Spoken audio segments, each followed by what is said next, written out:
The Ramayana is a great epic.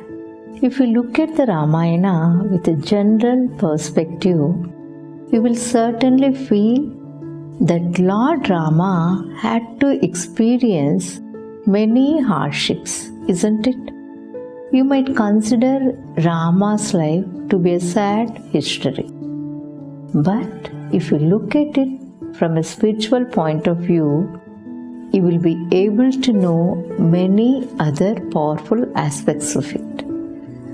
No matter how many obstacles came physically into Rama's life, he did not leave Dharma for a single moment.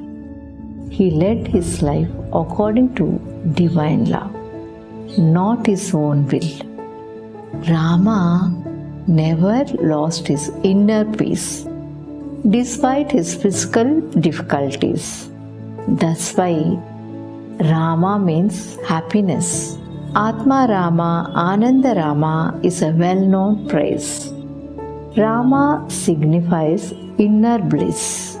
The Taraka mantra or Rama mantra existed even before Rama was born. The sages chanted this mantra and yearned for God to manifest a certain avatar for the protection of mankind.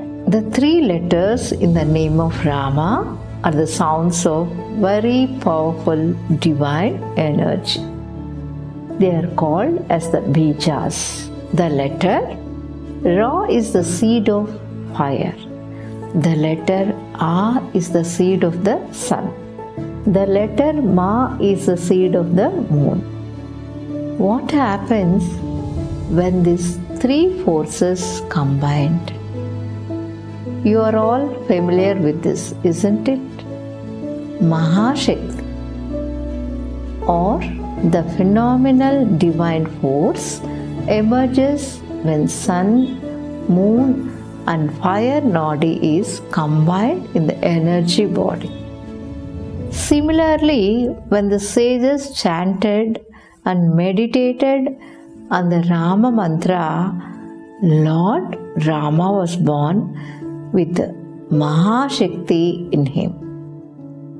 Just as Lord Rama was an epitome of all the divine qualities, we also should become the living example of divine qualities like Lord Rama.